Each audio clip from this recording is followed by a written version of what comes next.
Baik, bismillahirrahmanirrahim. Assalamualaikum warahmatullahi wabarakatuh dan salam sejahtera saya ucapkan kepada semua penonton dan juga pendengar yang berada di Maktab Rendah Sains Semara Taiping dan juga yang berada secara alam maya di Facebook Ansara Taiping dan juga YouTube Live Ansara Taiping. Alhamdulillahirabbil alamin. Wassalatu wassalamu ala asyrafil anbiya'i wal mursalin wa ala alihi wa sahbihi ajma'in. Allahumma salli ala Muhammad wa ala ali Muhammad. Rabbi shrah li sadri wa yassir li amri wahlul 'uqdatam min lisani yafqahu qawli. Amin. Amma ba'. Yang dihormati Tuan Pengetua Encik Azman bin Manap, Pengetua Cemerlang MRSM Taiping, Timbalan Pengetua Kecemerlangan Akademik, Timbalan Pengetua Pembangunan Pelajar dan juga Timbalan Pengetua Pembangunan Bakat MRSM Taiping. Tidak lupa panel jemputan kita pada hari ini Dr. Muhammad Hafiz Hashim, rakan-rakan guru dari MRSM Taiping serta rakan-rakan kaki tangan MRSM Taiping dan semua pendengar-pendengar sama ada di dalam Zoom ataupun menerusi live sama ada di Facebook atau juga YouTube. Okey, alhamdulillah bersyukur kita dengan kehadrat Allah Azza wa Jal kerana dengan rahmatnya, kerana dengan kasih sayangnya kita dapat bersama-sama untuk meneruskan Ihya Ramadan Talk series yang kedua, yang mana minggu lepas kita bincangkan bersama-sama dengan panel jemputan kita Puan Zamila berkaitan dengan diet di bulan Ramadan, pemakanan yang sesuai di bulan Ramadan. Dan hari ini kita akan bincangkan pula seperti mana yang tertera poster di hadapan skrin tuan-tuan dan puan-puan berkaitan dengan bersukan di bulan Ramadan. Okey, jadi dalam erti kata lain, dalam bulan Ramadan ni bukanlah penghalang untuk kita melakukan aktiviti-aktiviti yang sesuai mengikut kondisi ataupun keadaan tubuh badan kita kan. Bukanlah bermakna bulan Ramadan kita kena tidur semata-mata. Dan untuk membincangkan topik ini dengan lebih lanjut, kita bawakan panel yang tepat untuk menghurai dan berkongsi dengan kita, iaitu Dr. Muhammad Hafiz Hashim, pakar bedah ortopedik Hospital Segar. Assalamualaikum Doktor. Waalaikumsalam warahmatullahi. Doktor boleh dengar dengan jelas suara saya? Boleh. Alright, terima kasih Doktor. Okey, untuk pengetahuan pendengar-pendengar semua, Dr. Hafiz adalah bekas pelajar MRSM Taiping, menduduki SPM tahun 1998. Betul Doktor? Betul. Alright. Okey. So sebelum kita pas pada Dr. Hafiz, sudilah saya ingatkan kepada semua berkaitan dengan adab dan tata cara webinar perkongsian ilmu kita pada hari ini. Yang pertama, sesi program hari ini dirakam dan disiarkan secara langsung di Facebook Ansara dan juga YouTube Ansara Taiping. Okey. Kemudian yang kedua, saya mohon pada tuan-tuan dan puan-puan untuk memastikan mikrofon anda dalam keadaan mute kecuali anda ingin bertanya secara langsung kepada Dr. Hafiz. Okey.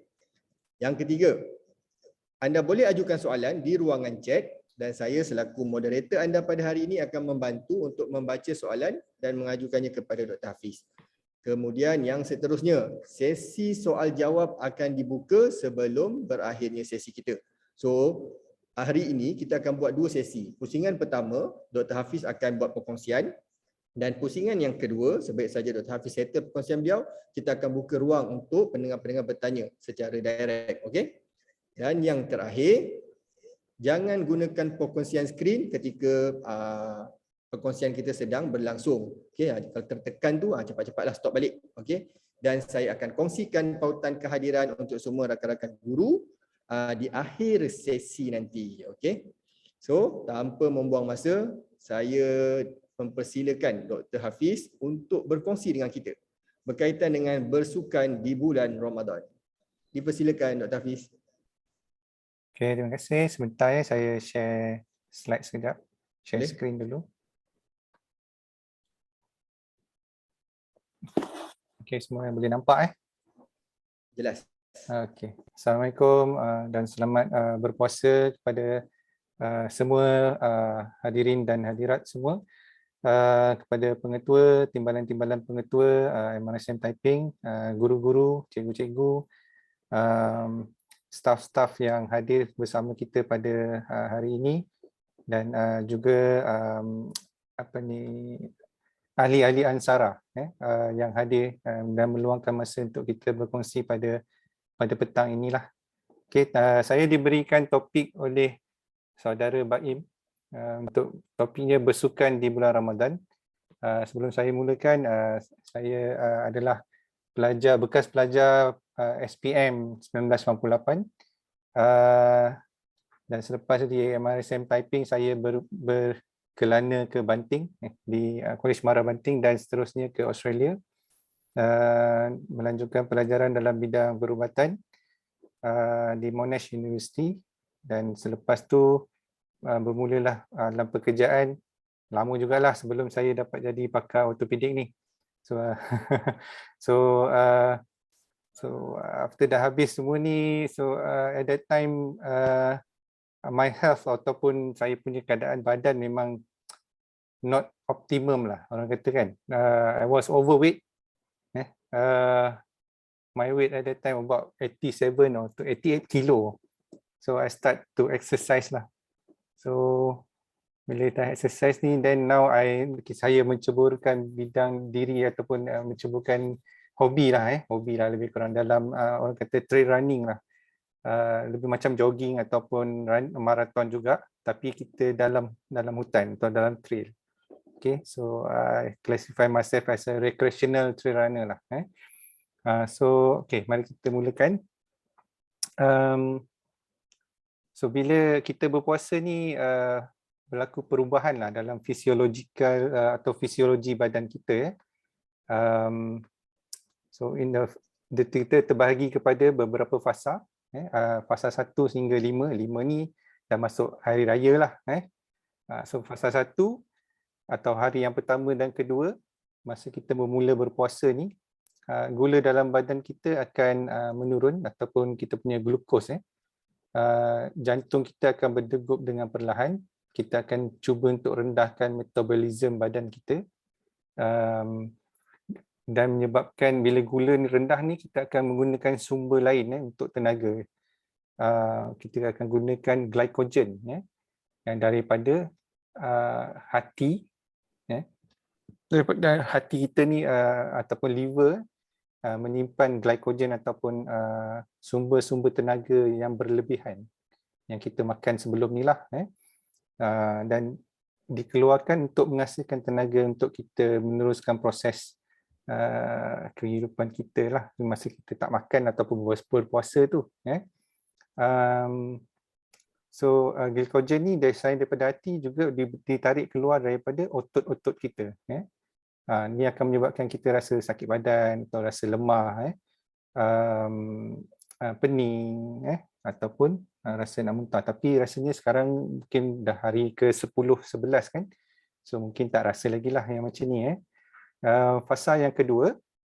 Fasa kedua pada hari ketiga, ke-7 lah. Dalam masa seminggu. So lemak yang mula dipecahkan tadi, berlakunya tindak balas kimia daripada glyceride ke glycerol dan ditukarkan kepada glukosa. So fasa ni juga berlakunya proses detoksifikasi lah.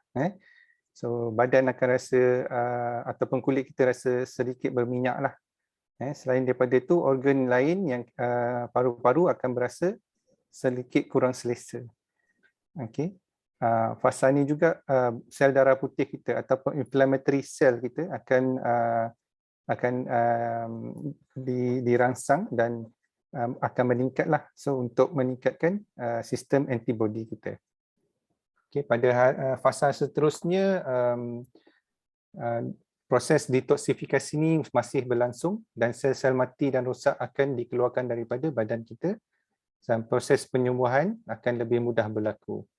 So maka penyakit yang sebelum-sebelum ni yang kita ada disebabkan oleh makanan kita, yang disebabkan oleh extra ataupun excess storage atau makanan kita ni, dia akan sikit-sikit akan dibaikilah ataupun dipulihkan. So pada fasa ini juga tenaga dipertikaikan dan fikiran menjadi lebih jelas. Okay. Fasa keempat, 2 minggu yang terakhir, So badan kita dah mula rasa selesa dengan berpuasa, proses pemulihan masih lagi berlaku dan kita akan rasa badan kita akan rasa lebih ringan dan lebih bertenaga lah. Dan fasa yang terakhir ni fasa syawal raya. Masa ni kita tak tentu arah lah, semua benda nak makan. Ketupat, rendang, lemak yang baru pula yang kita dah apa ni, sebelum ni lemak-lemak yang berlebihan ni kita dah kurangkan dan kita tambah balik yang barulah. Okey, bila kita berpuasa, so biasanya badan kita bergantung kepada setiap individu. Badan kita mengambil masa kira-kira 8 jam untuk mencerna dan memproses dan menyerap semua nutrition ataupun nutrien daripada makanan yang kita makan pada waktu sahur. So selepas daripada 8 jam ni dan badan kita akan masuk kepada mod berpuasa. Berpuasa ni maksudnya glukos yang ataupun gula yang dalam badan kita yang digunakan dah almost kehabisan, dan kita akan menggunakan glycogen ataupun lemak-lemak daripada yang tersimpan daripada dalam badan kita untuk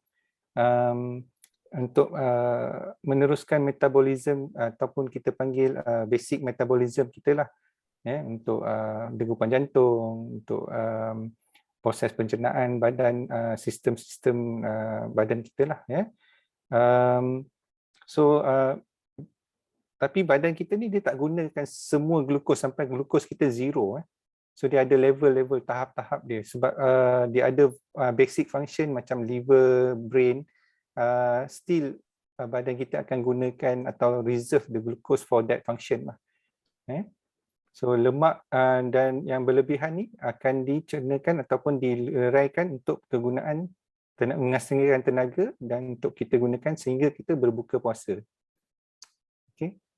Doktor, soalan. Keadaan yang doktor tunjukkan ni bermula daripada fasa 1 sampai fasa 5 ni, adakah untuk semua ataupun macam mana? Maksud saya untuk semua tu, adakah semua orang akan melalui fasa ini?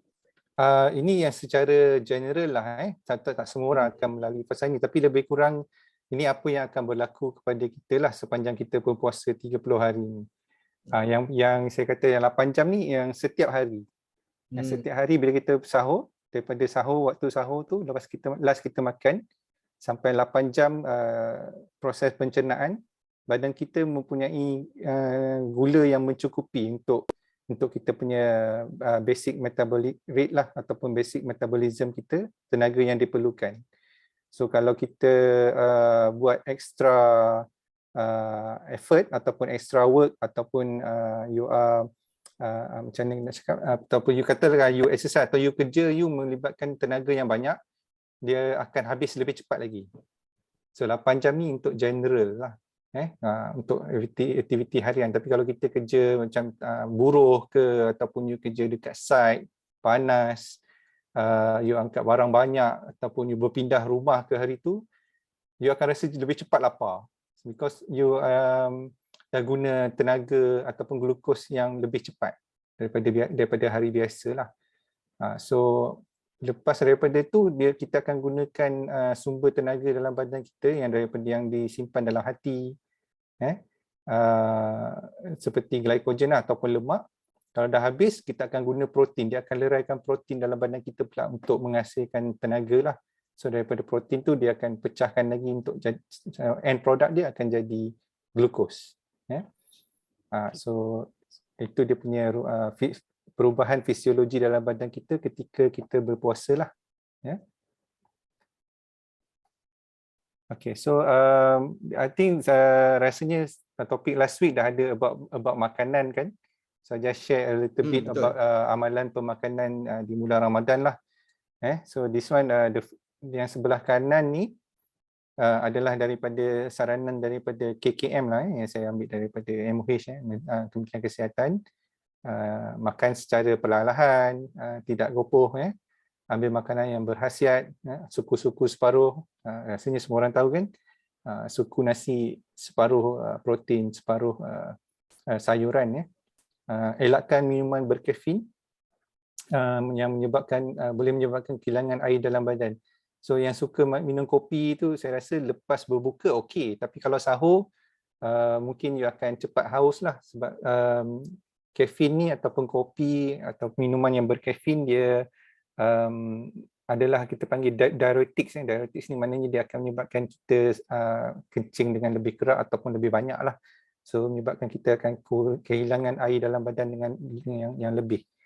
So kawal kalori, kalau boleh kira lah kalori yang diperlukan dan makan mengikut kalori yang diperlukan. Tapi selalunya bulan puasa ni macam-macam atas meja.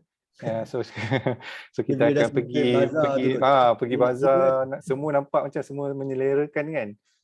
So boleh makan, tapi mungkin kita kawal kuantiti lah kan. Kadang-kadang terasa teringin nak makan tu makan juga kan. So kita kurangkan kuantiti. So kurangkan makanan berlemak, berminyak dan masin ataupun yang bergoreng lah. Kurangkan makanan yang tinggi gula macam kek semua ni. Minum 2 liter air. Ini untuk orang dewasa lah. Untuk orang dewasa lebih kurang 2 liter air lah pada antara waktu berbuka hingga sahur. Kita boleh spread kan. Lepas ni saya akan tunjuk satu slide how we macam mana nak. Kalau nak minum 8 gelas sekaligus, kembung perut kita nanti kan. So kita boleh spreadkan, jarak-jarakkan. So ambil makanan yang tinggi serat seperti sayur-sayuran dan buah-buahan lah. This one on the left side is makanan yang untuk sahur. So beetroot, saya rasa bukan amalan orang kita ni makan beetroot, tapi actually saya suka beetroot ni.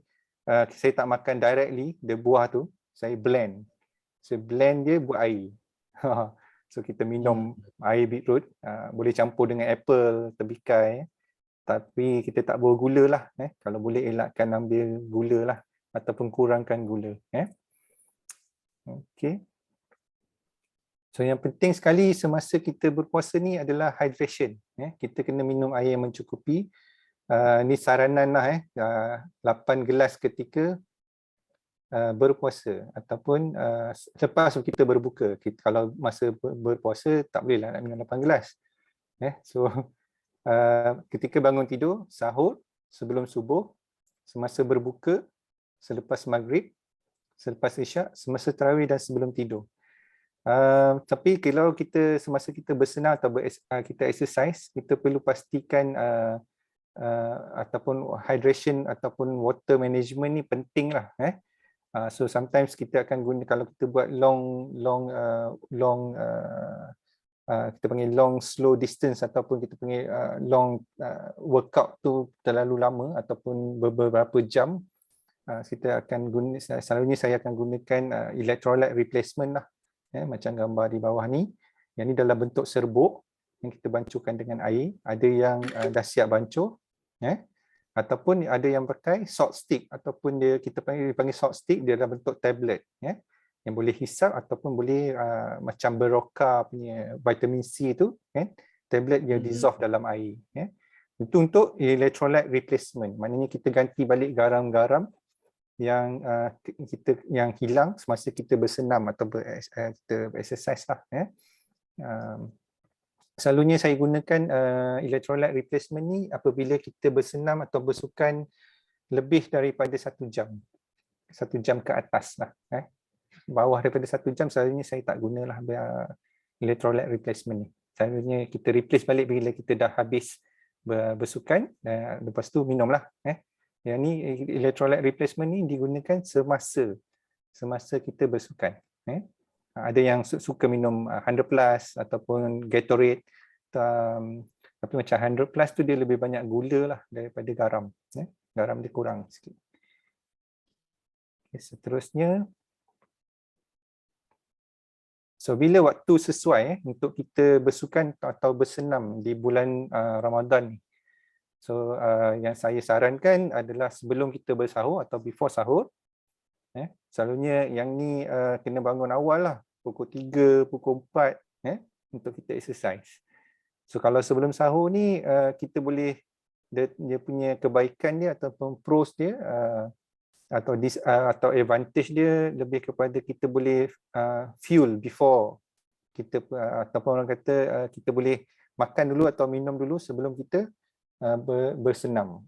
Semasa bersenam pun kita boleh fueling balik ataupun minum, dan selepas dah habis bersukan atau bersenam, kita boleh sambung dengan sahur lah. So seterusnya, tapi keburukan dia might affect sleep lah, maknanya kita kena bangun awal, mungkin tak cukup tidur. So lepas tarawih pukul 9.30, 10, so you dah kena tidur lah kalau you plan untuk exercise atau bersenam sebelum sahur.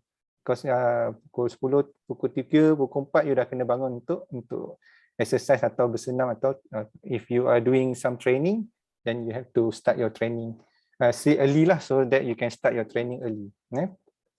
Sebelum iftar, kalau kita bersukan sebelum iftar ni, selalunya untuk light training ataupun short period of time lah, tak lebih daripada 1 jam.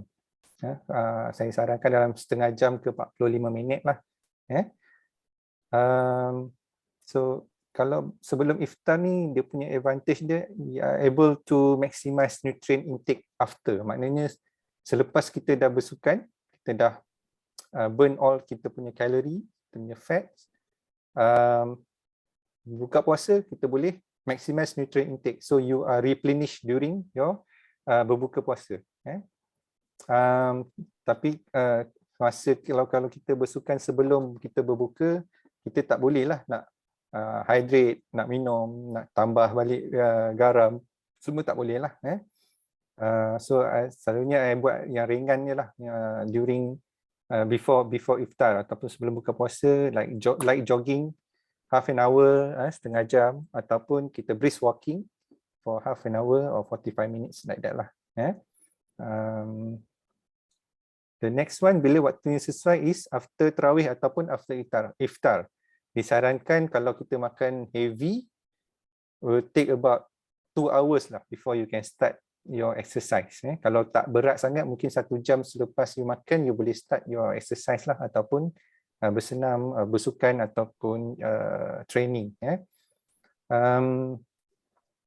So lepas kita dah buka, kita boleh we dah re-energize, kita dah rehydrate, because of berapa jam, 13-14 jam kita berpuasa, kita dah kekurangan air, kita rehydrate, dan kita boleh start kita punya exercise lah. So boleh makan, minum sebelum, selepas dan semasa kita bersenam lah. Kalau kita certain people lepas dia bersukan, dia susah nak tidur. So because the body atau badan dia still like the metabolism is still high even after you stop exercise ataupun you dah habis your session, your metabolism is still high at that time. So heart rate you masih tinggi lagi. So sometimes you susah nak tidur lah. So that's the disadvantage je lah. Okay. So usually I don't feel that difficult to sleep. Usually lepas exercise lagi senang nak tidur lah. Memang lena lagi lah kita tidur. Sebab kita dah all out, dah penat, dan bila kita tidur, kita lena tidur, dan bila bangun kita rasa lagi fresh lah. Okay. Doktor, soalan. Ya. Tadi doktor cakap kalau kita ambil makanan yang berat selepas waktu berbuka, kita digalakkan exercise 2 hours after. Bukan, kita digalakkan 2 jam selepas lah, selepas dia berbuka. Okay. So, kalau tak nanti makanan masih dalam perut kita. Efek dia doktor? Ya. Kesan dia? Nanti kalau you exercise yang heavy sikit, you akan rasa nak muntah nanti. So you cannot push, memang rasa senak perut nanti. So apa ni, tak bagus lah, sebab bila you muntah nanti memang you not performing lah nanti. Especially kalau you nak buat training lah. Kalau light exercise shouldn't be a problem lah. Kalau you brisk walking ataupun cycling yang slow pace lah. Kalau you buat training yang heavy, mungkin akan muntah. So it's not a best feeling lah masa training. Rasa kalau you muntah memang it's not a good feeling. Kalau boleh you nak avoid lah those kind of feeling or things that happen during your exercise. Okay. Terima kasih doktor. Okay. So this one daripada Kevin Zahari punya buku panduan senaman dia lah yang dia sarankan. Kalau nak buat HIIT atau Tabata selepas berbuka, sebab intensity dia tinggi. HIIT ni high intensity workout ataupun training atau Tabata. Badminton atau sukan elit pun ataupun mainan sukan yang tak santai macam kita main bola malam-malam team typing pun, Ansara Typing pun kita ada team bola yang very aktif lah. Every week ada game, so better kita main lepas berbuka lah. Selalu malam tak ada yang orang main sebelum berbuka. Kecuali yang atlet ataupun professional footballers they doesn't mind lah, they don't mind main sebelum berbuka.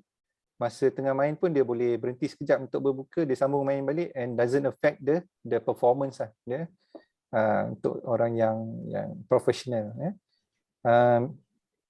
So kalau untuk macam kita very low or medium intensity workout macam yang saya cakap tadi, about 45 minutes ataupun 1 hour before kita berbuka lah, like brisk walking, slow jog.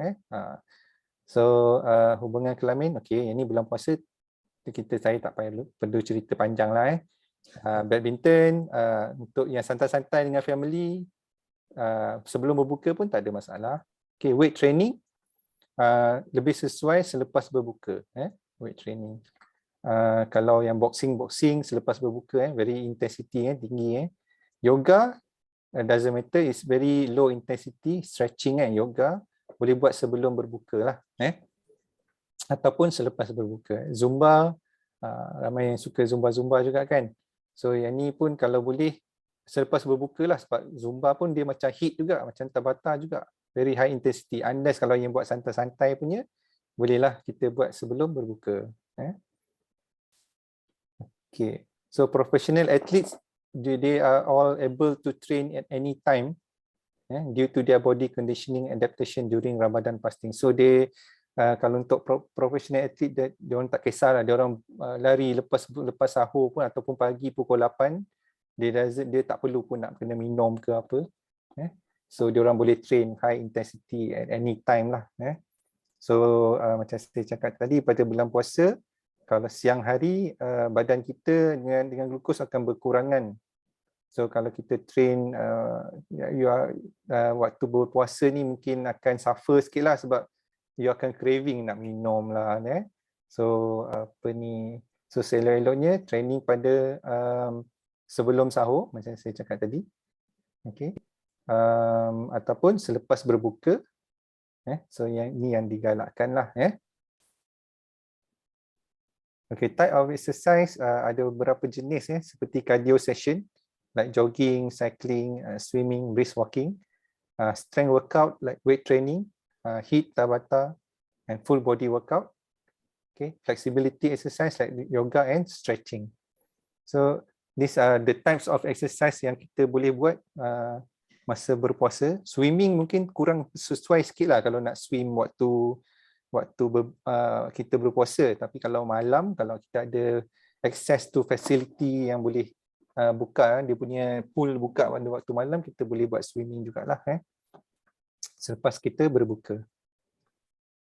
Okay, kekerapan bersukan ini saya rasa semua orang tahu. Minimum untuk kita maintain healthy lifestyle dalam masa lebih kurang 30 ke 60 minit lah. Antara 3 ke 5 hari seminggu.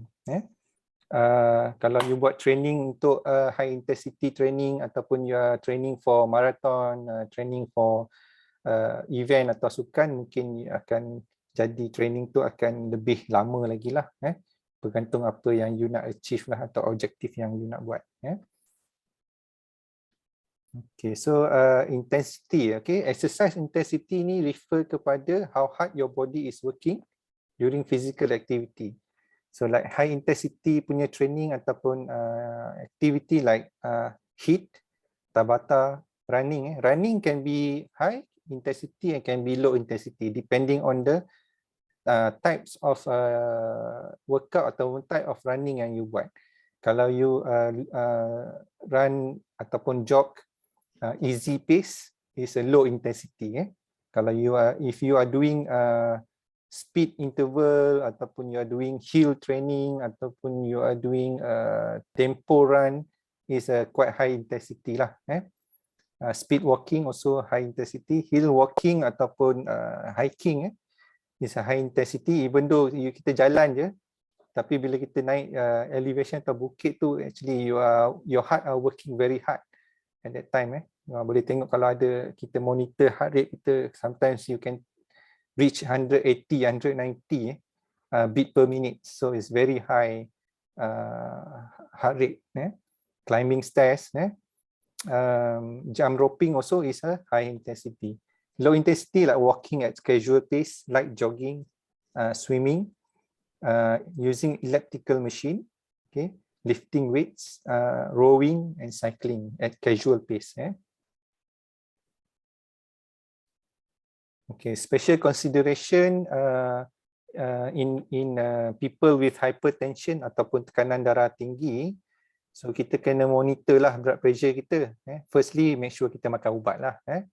Kalau tak makan ubat, blood pressure tinggi. So sebelum exercise, yang pentingnya, sebelum exercise kita kena monitor, make sure pressure kita tak tinggi sangat lah. Ataupun within the normal or acceptable range.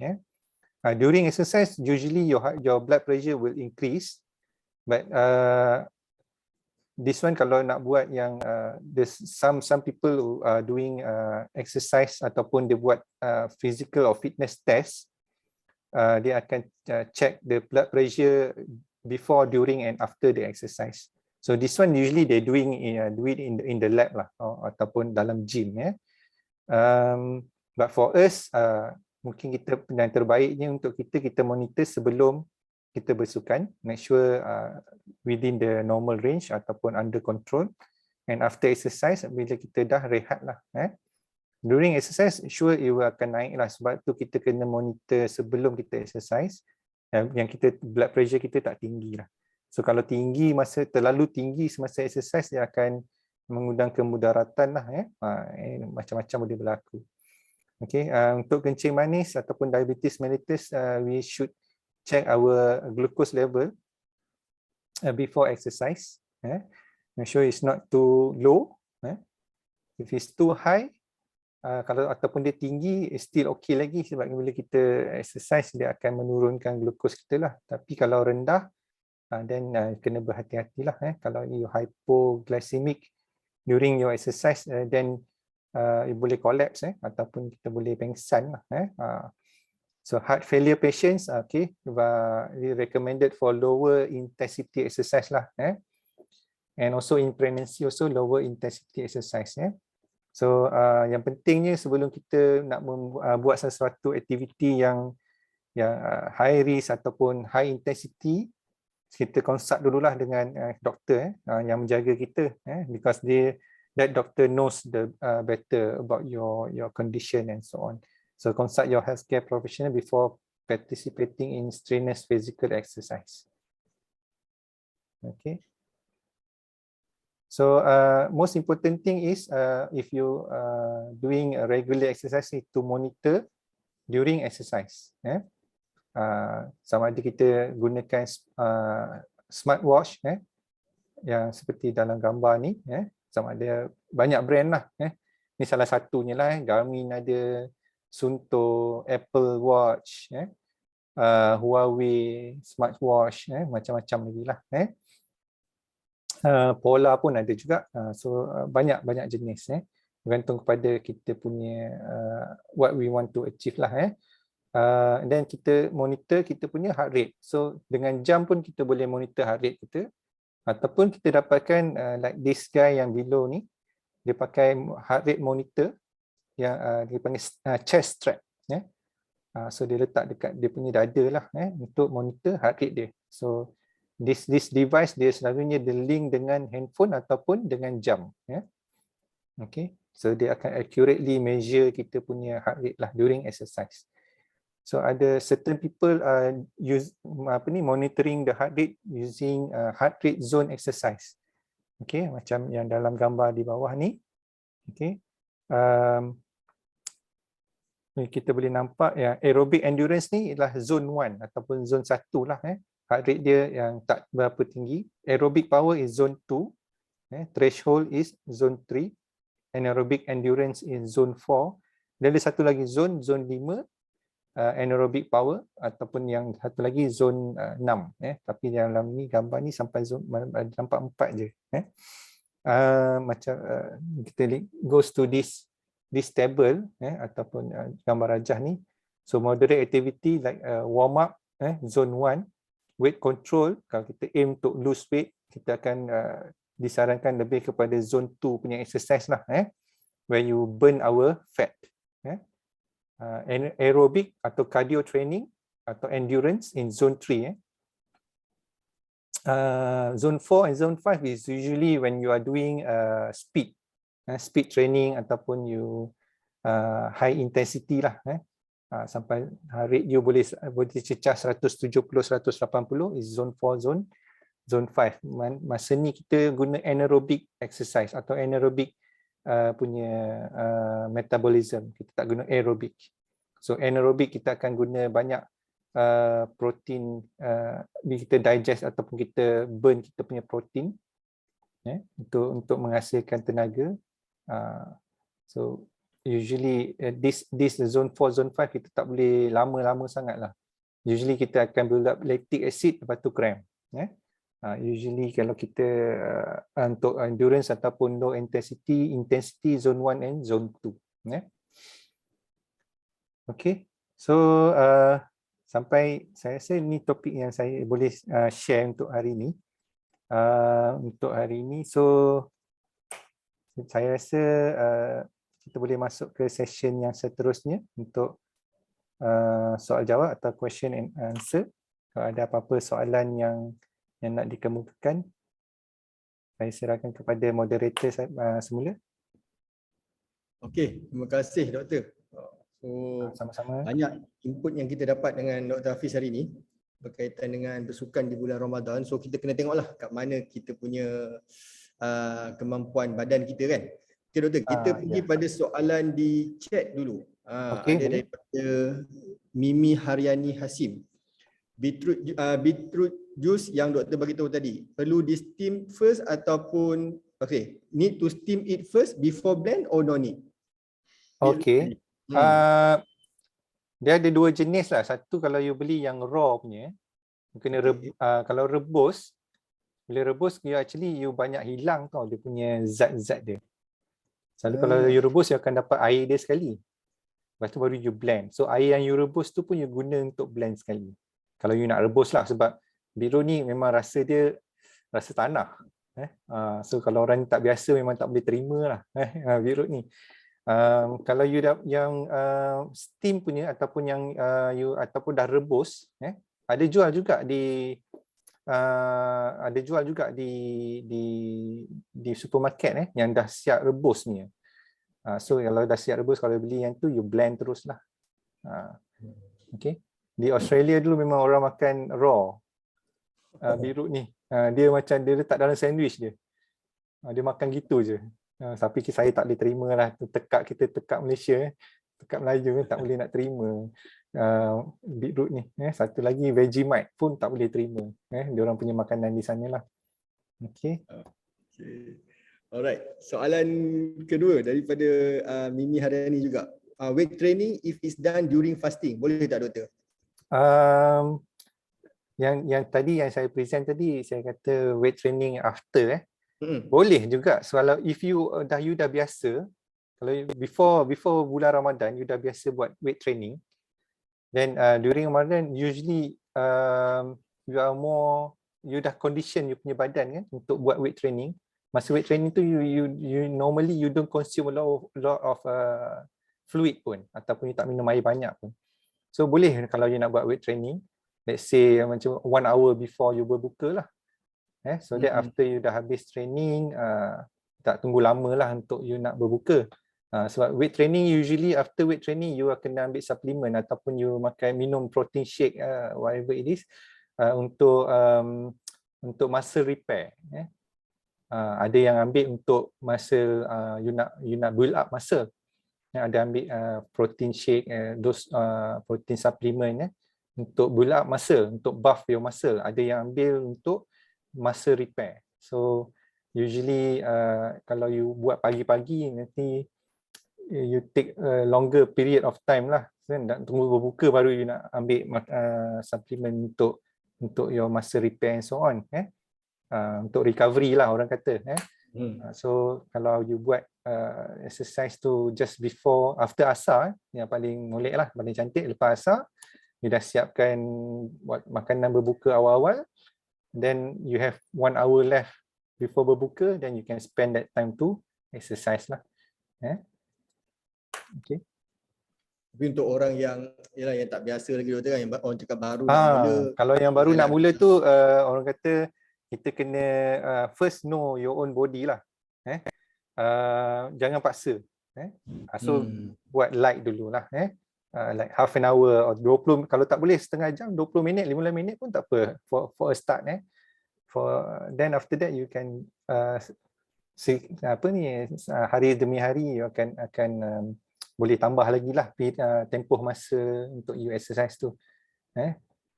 So kalau tapi yang pentingnya ada keinginan untuk kita mulakan. Ada orang yang bulan puasa dia terus stop, tak buat apa-apa. Ataupun dia lebih fokus kepada ibadah lah, macam mengaji, tadarus. Bagus juga, tapi kita pun perlu maintain kita punya fitness ataupun physical exercise kita lah. Balance lah, untuk dua-dua. So kita dapat dua-dua juga. Itulah lebih kurang. Kalau kita tak sihat, kita nak puasa pun tak boleh doktor kan. Kalau badan kita tak sihat pun berat kan. So asyik tidur je. So nikmat puasa tu kuranglah sikit kan. Kita asyik tidur, lepas buka puasa letih, nak tarawih pun tak larat, penat. Betul. So bila kita fit ataupun kita ada stamina lebih ni, nak tarawih pun kalau kita buat 20 pun kita tak rasa macam kaki pun tak goyang lah. Kan? So itulah maknanya kita ada benefit tu lebih kepada apa aktiviti yang kita nak buat lah. Okay, terima kasih doktor atas pandangan dan juga jawapan yang diberikan. Ada soalan lagi ni dari Mimi ni. Betul. Kita pergi ke soalan Mimi ni dulu, lepas tu baru saya bacakan soalan di WhatsApp saya ni. Okay. Okay, silakan doktor. Respon pada soalan Mimi hari ini. Some people say we will burn more if we work out on empty stomach.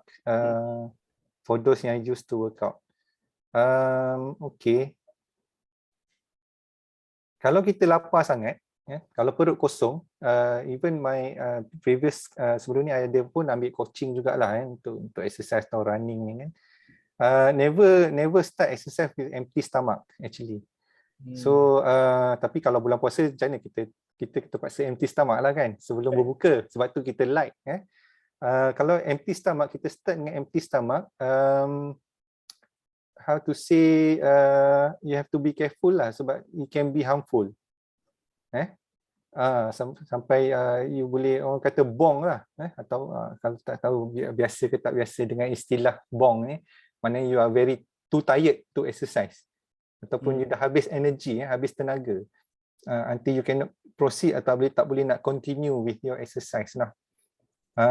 Usually even during sebelum bulan puasa, kalau saya nak run pagi pun, selalu pagi saya takkan ambil sarapan lah, ataupun saya akan ambil very light, sekeping roti dan air kopi ke ataupun air teh ke, dan baru exercise yang long period.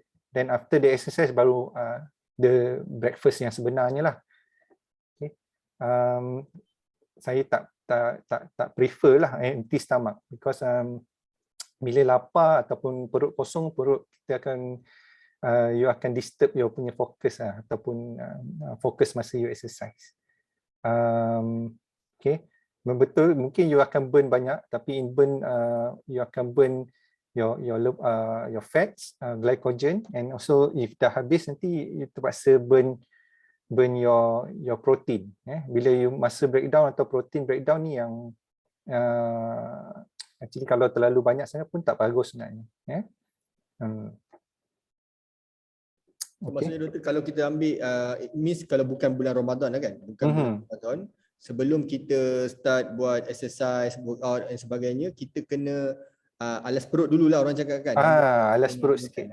Minum sikit. Kadang-kadang ada yang ambil roti, ada yang dia ataupun dia minum air sahaja. Pun ada juga. Kalau kosong ni saya mungkin takut dia nanti masa exercise you lapar sangat ataupun sakit perut. Ataupun boleh pingsan lah kalau you punya gula tak cukup dalam badan. Tapi jaranglah orang yang pingsan ni, selalunya pingsan ni because the heart rate dia terlampau tinggi sangat, dan darah tak sampai ke kepala, then you boleh, ataupun masa you buat HIIT sometimes you terpaksa naikkan kaki kalau you rasa macam nak hitam dah tu kan, coach you akan suruh baring, naikkan kaki tinggi, bagi kepala darah ke kepala dengan cepat supaya you kurang pening lah. Okey. Kita ada soalan di Facebook yang dikongsikan di ruangan chat ni, tapi sebelum kita jawab soalan di chat ni doktor, saya nak bacakan soalan di WhatsApp. Okey. Alright, bolehkah kita bersukan selepas tarawih sehingga lewat pagi, sehingga pagilah maksudnya? Okey. Kan? Macam doktor okey, itu kira macam you are doing endurance training lah, endurance training ataupun LSD. Bergantung kepada individu. Kalau you dah biasa buat long atau endurance training pada bulan bukan Ramadan, dan boleh lah, sebab this is part of your training or your journey.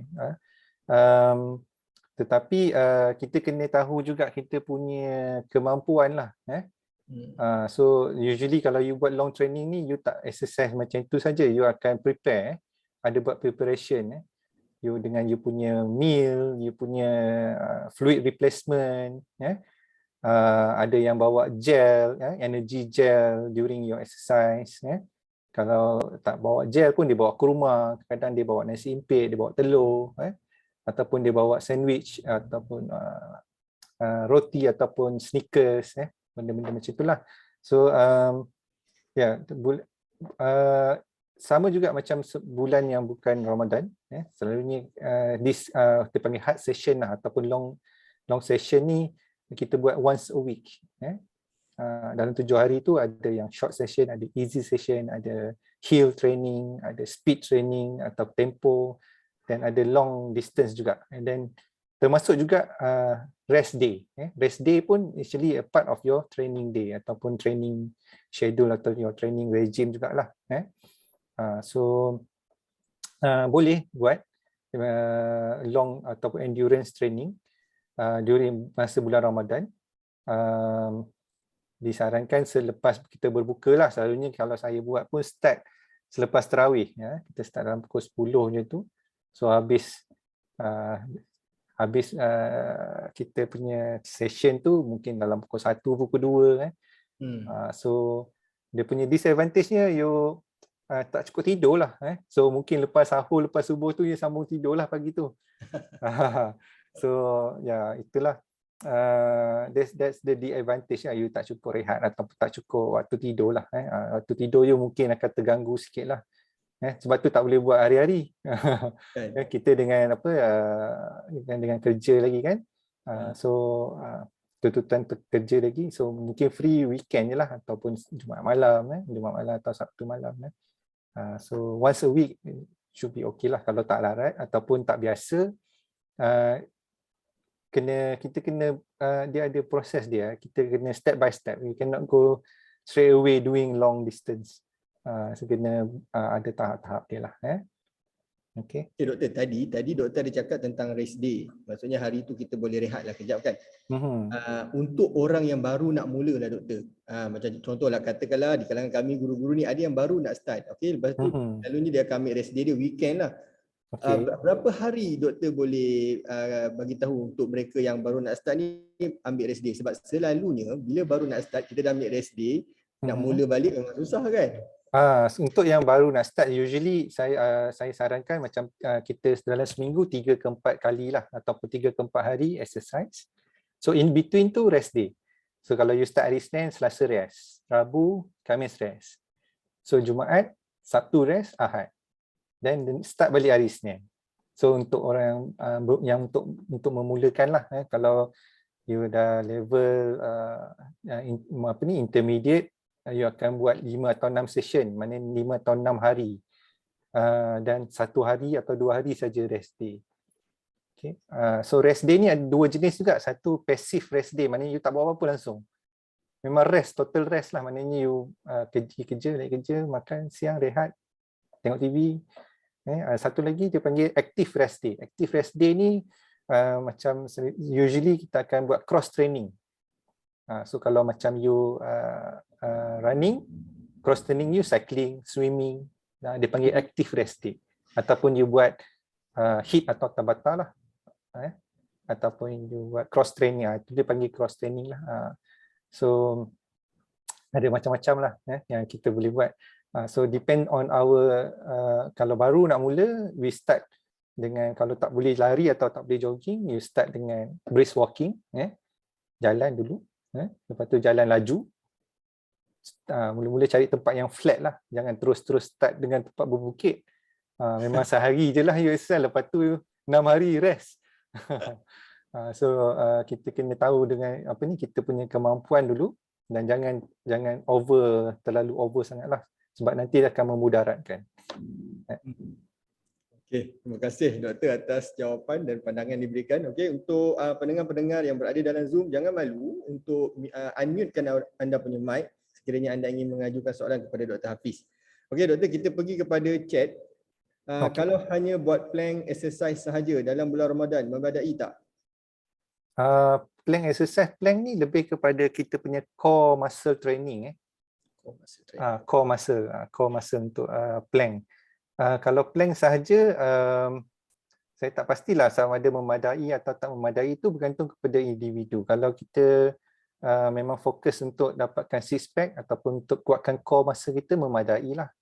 Tapi kalau you nak buat untuk exercise ataupun training, you nak training untuk maraton ke apa, kalau buat exercise plank saja mungkin tak mencukupi lah. Depends dengan apa kita punya objektif, apa yang kita nak. Kalau nak kurus, lain pula dia punya ni. So ataupun nak kurangkan berat badan, lain pula dia punya regime dia ataupun exercise dia lah. Mungkin yang bertanya ni dia nak kempiskan perut ke Doktor? Kalau nak kempiskan perut, bukan plank sahaja, dia kita kena buat macam HIIT atau Tabata juga tu. Kita kena buat, dia panggil full body workout. Baru kita akan burn kita punya excess fat dekat kita punya perut, peha, punggung, kat lengan kita, kat badan kita. Kena full body exercise, kita kena gerakkan semua badan kita. Kalau plank saja mungkin untuk core muscle, kita panggil core muscle. Okey. Okey, Doktor, ada satu lagi soalan daripada WhatsApp. Okay. Pandangan Doktor berkaitan dengan solat tarawih, adakah termasuk dalam bersukan? Okey, susah nak jawab ni sebenarnya. Sebab tarawih ni kalau kita lebih kepada ibadah kita kan, pergerakan tu actually setiap kali pergerakan kita akan bakar kalori kan. So cuma sama ada intensity dia tu mungkin low intensity lah. Low intensity. So setiap pergerakan kita dari dari rukuk, sujud, duduk antara dua sujud semua, bila kita bergerak ni kita menggunakan kita punya tenaga lah, ataupun kalori. So kalau buat 20 lagi banyaklah kita bakar kalori daripada buat 8 kan. So tapi nak classifykan dia sebagai bersukan tu, entahlah, saya pun tak tahulah nak cakap dia bersukan ke tak. So lebih kepada kita ikhlas beribadah lah. So okay, thank you Doktor. Bolehlah kita jadikan juga sebagai kita punya, memang solat pun dia satu riadah kan. Ya, betul. Begitu solat tu satu riadah, so itu pun part of riadah kita lah. Okay, saya suka dengan soalan yang di chat ni Doktor. Sebab saya sangat yakin dan percaya semua guru-guru dan juga rakan-rakan staff di MRSM Taiping nak sangat tahu benda ni. Okay.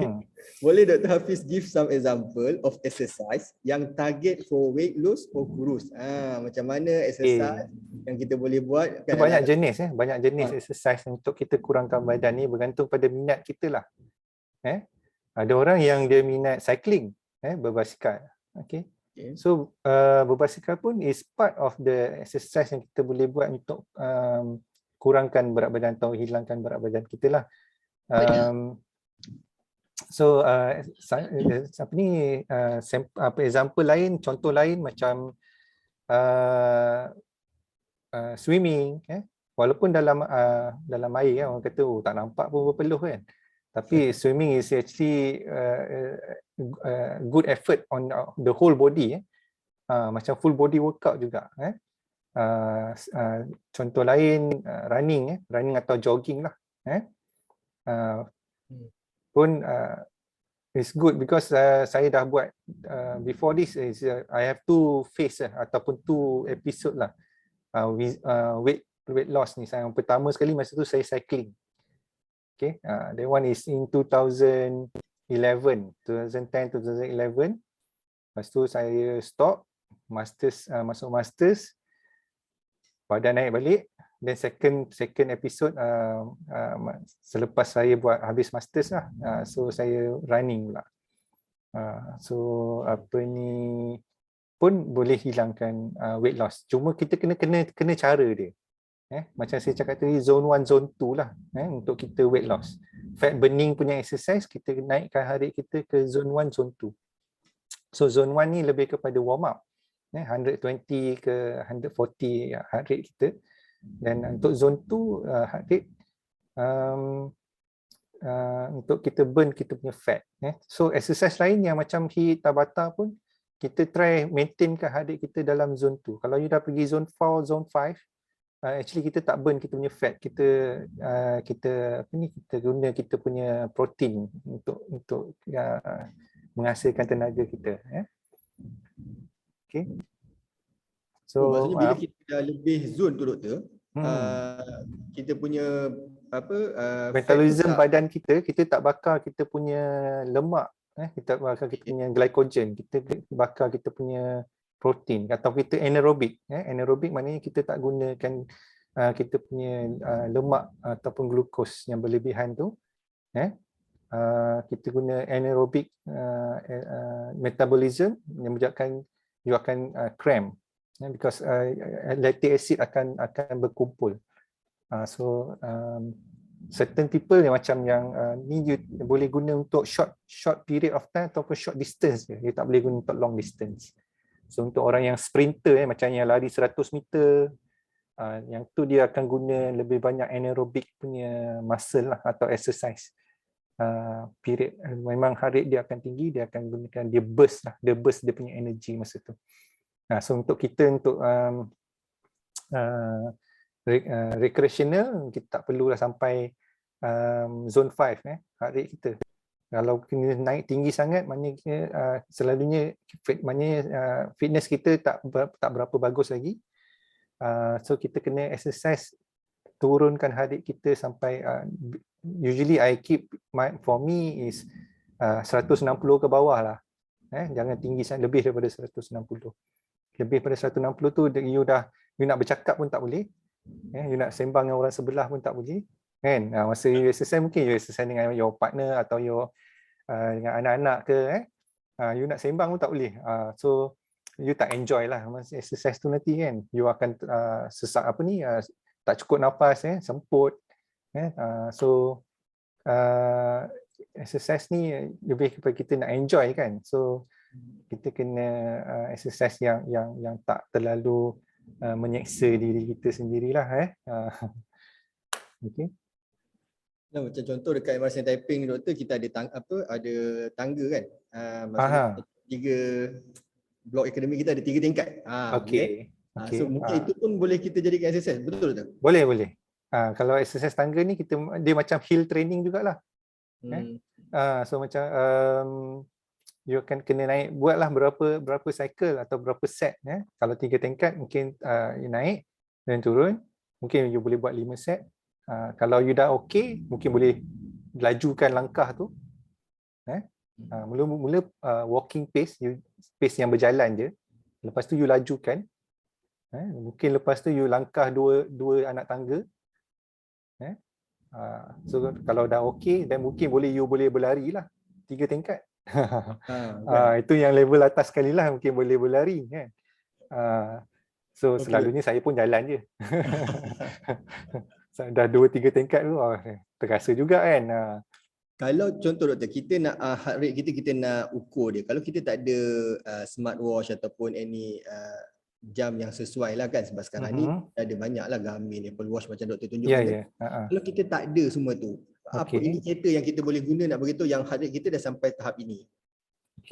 Exercise, masa saya cakap tadi, bila kita exercise dengan kadar yang selesa, bila kita boleh bersembang dengan orang sebelah. Kalau kita boleh bersembang tu, selalunya heart rate kita tak tinggi. Maknanya dalam 120, 130, 140. Kalau dah lebih daripada tu, usually you nak bersembang mungkin you boleh cakap sepatah dua je. Kalau you boleh cakap sepatah dua je masa you exercise tu, maknanya heart rate you tinggi lah tu. Ataupun cara lain adalah kita dengan jam yang biasa. Jam yang biasa, you kena check you punya nadi sendirilah. Tu cara yang lain lah. Agak sukar lah kalau masa you exercise kan. So kita boleh ambil indikator dia, you boleh bersembang dengan orang sebelah. So itu heart rate yang saya rasa yang tak tinggi sangatlah, less than 140 atau less than 150 lah. Kalau you boleh cakap sepatah dua je, maknanya heart rate you tinggi. You nak tarik nafas pun nafas you laju. So maknanya you kena slow down lah. Doktor, saya ada satu soalan dalam WhatsApp. Dia tanya, adakah berpuasa boleh menyebabkan jisim otot kita menyusut? Saya rasa itu tak benar lah. Mungkin mitos. Jisim ni maksudnya kita punya weight lah, ataupun muscle weight ataupun muscle content kita lah, atau protein content dalam muscle kita. Usually yang bila kita berpuasa ni, kita akan turun berat badan. First kali yang akan hilang ialah excess water, air yang berlebihan dalam badan kita. Yang kedua yang akan hilang kita punya lemak, excess glycogen ataupun fat lah, sama ada di bawah kulit ataupun dalam liver kita lah. Protein adalah bila kita kekurangan dua-dua sumber ni. Maknanya sumber yang pertama glukos, yang kedua kita punya lemak, dan yang ketiga baru body kita akan guna protein.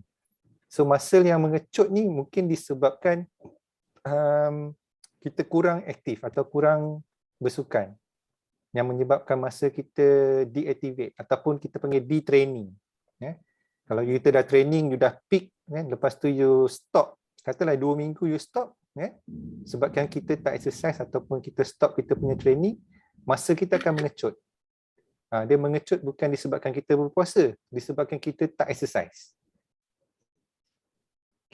So itu pendapat saya lah. Mungkin yang ni mungkin kalau mungkin kena research yang lebih lah untuk dapatkan jawapan yang tepat lah. Okey, terima kasih Dr. Hafiz. Kita balik pada chat doktor. Doktor, ini soalan daripada Mimi Haryani tadi. Doktor, I found that brisk walk at speed 6.5 at elevation 8 is way more tiring and make us sweat more than running fast at speed 9 to 10 but zero elevation. So dia beritahu lebih baik lah kan. So does this mean brisk walk but at elevated ground is better than flat ground running atau better do both? Okay, so this one ada dua elemen lah. Satu kita elevation, maknanya ada bukit lah. Bukit, yes. You exercise dengan bukit, you brisk walk dengan you running ataupun brisk walk on flat ground. So bila flat ground ni kita punya effort ataupun kita punya effort untuk kita exercise tu less compare dengan kita buat hill training ataupun kita ada naik bukit sikit. Bila naik bukit kita perlukan lebih tenaga, perlukan lebih effort, because satu kita go against gravity kan, so heart rate kita akan naik lebih lah. That's why you dia akan rasa lebih cepat penat ataupun banyak lagi berpeluh.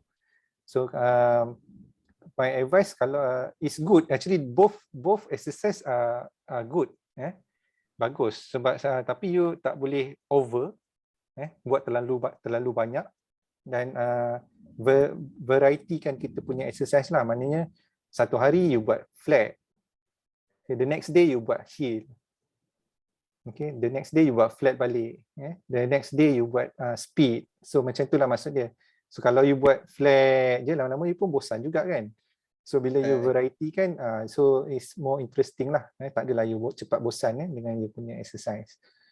So macam saya suka trail running sebab every time kita masuk dalam hutan ataupun dalam trail,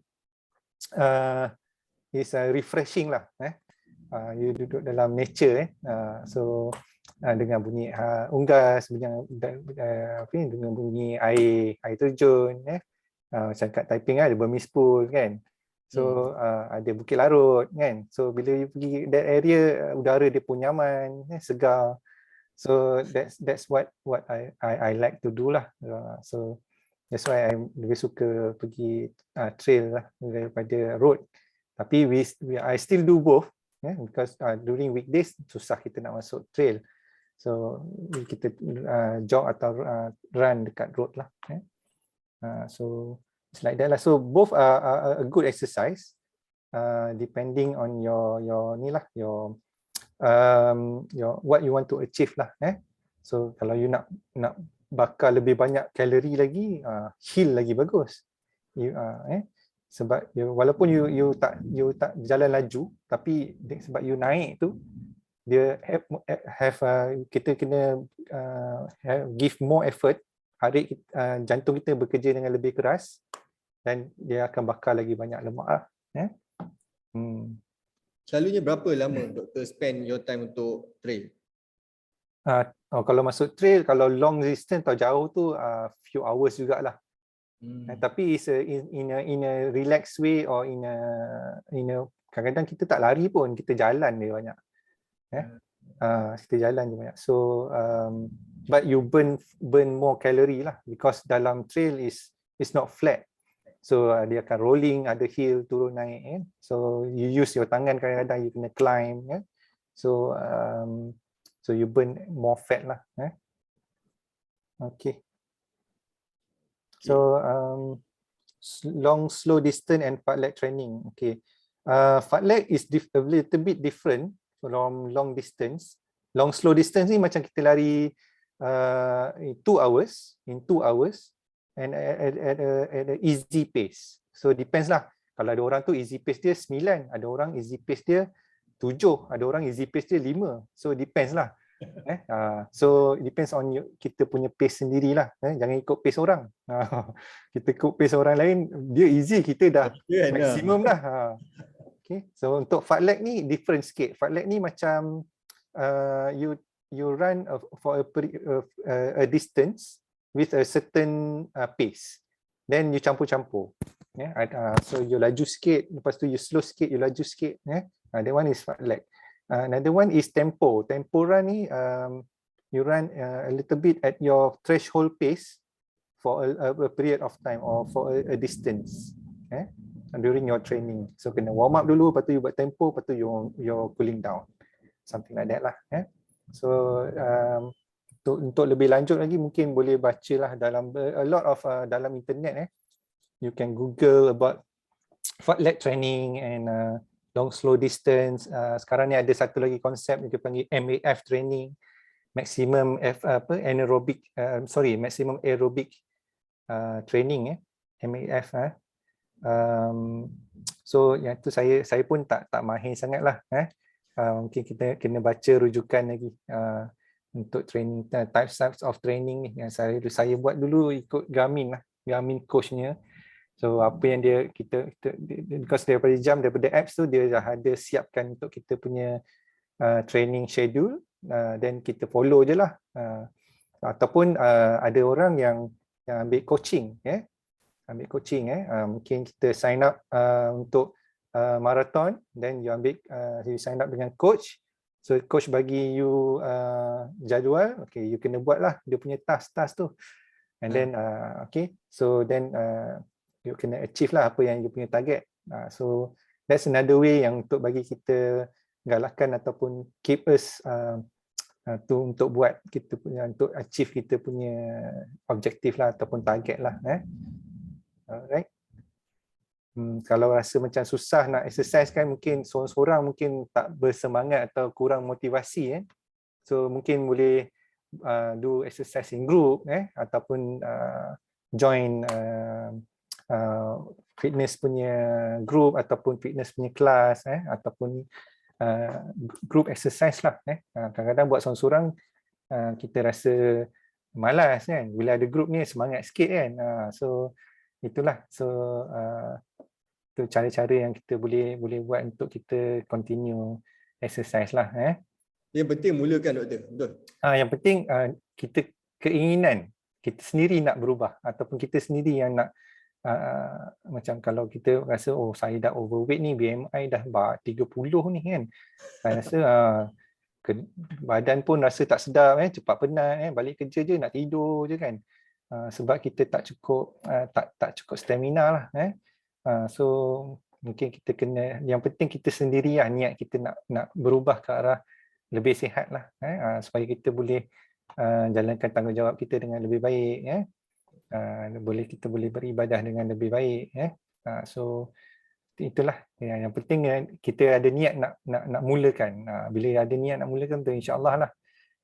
Satu lagi doktor, saya tengok cabaran dia bila kita dah mula, kita nak maintain dia pula doktor. Itulah. Maintain tu bila you dah reap the benefit, bila you dah dapat the benefit of exercise, you dah then dia akan jadi rutin. Once you dah jadikan rutin harian you, then bila you tak buat tu you rasa something is missing. Okay, then it will become your lifestyle lah, lifestyle rutin harian. Then insyaAllah you akan continue.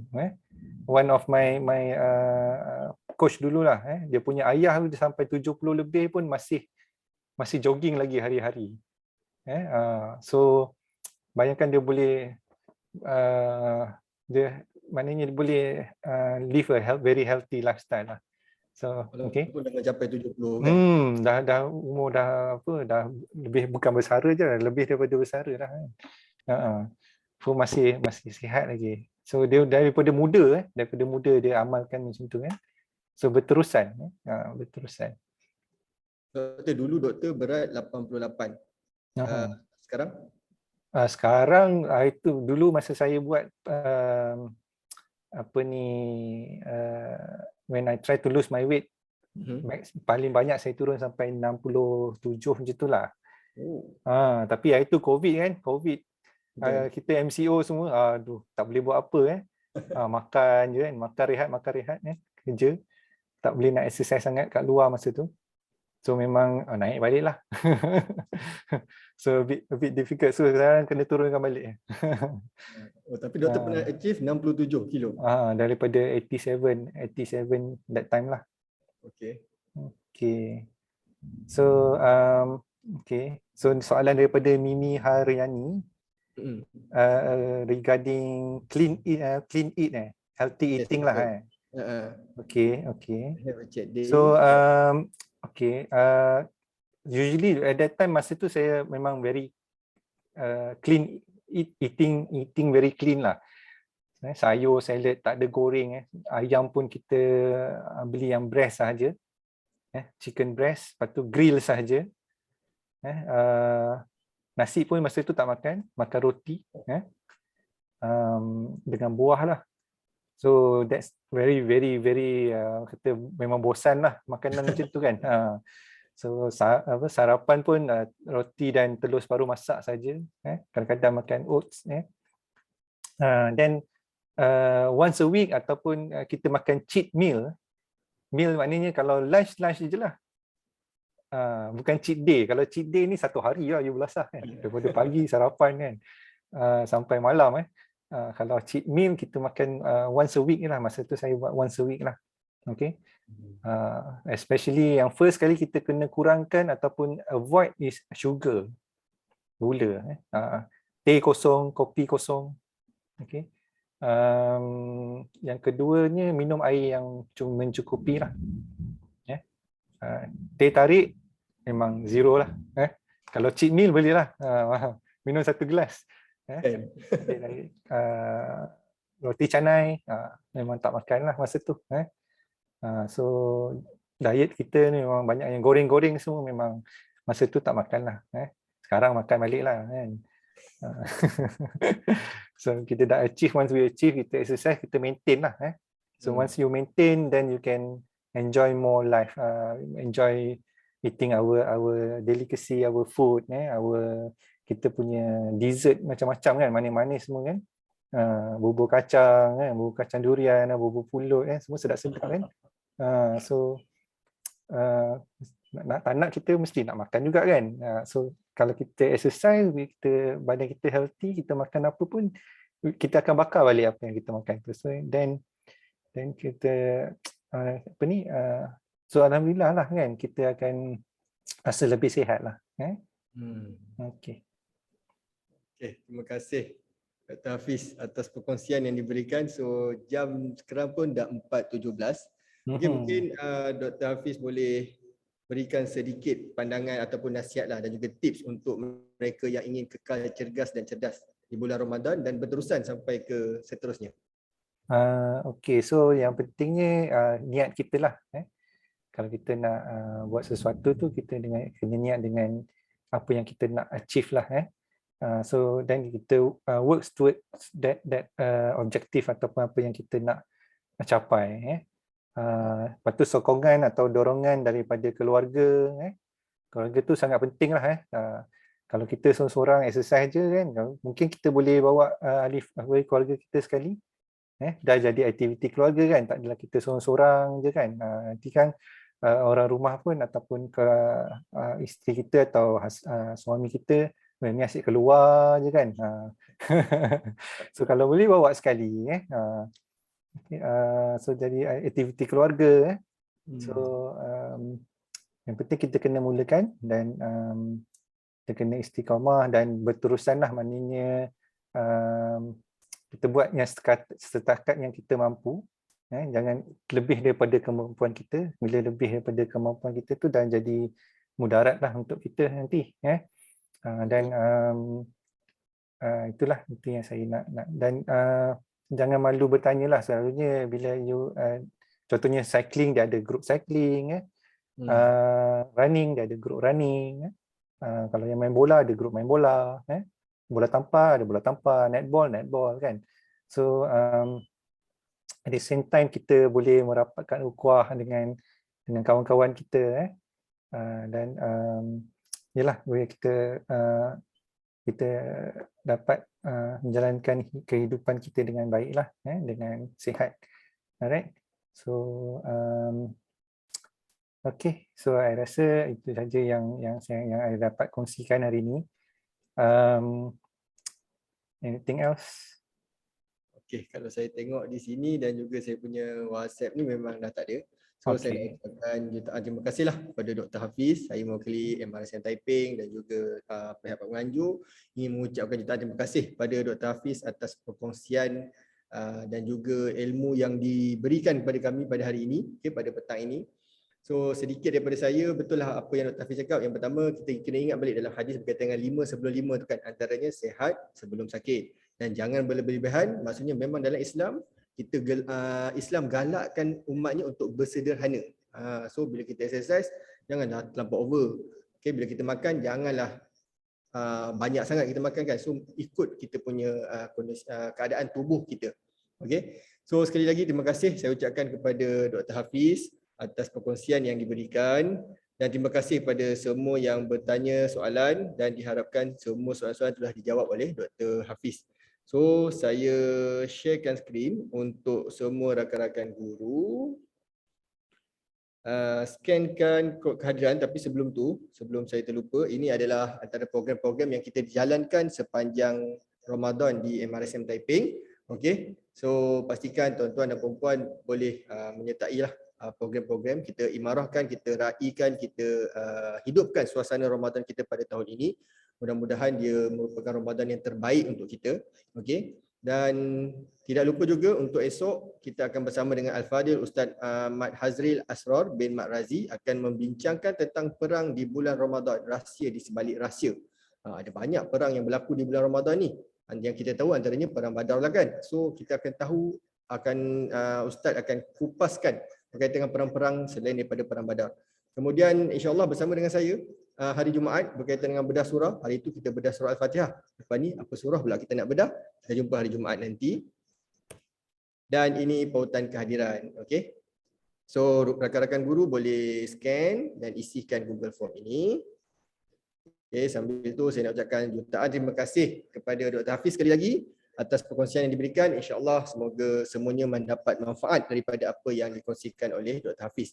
Jadi itu saja daripada kami. Aqulu qauli hadza wa astaghfirullahal azim li wa lakum. Selamat berbuka puasa. Assalamualaikum warahmatullahi wabarakatuh. Waalaikumsalam.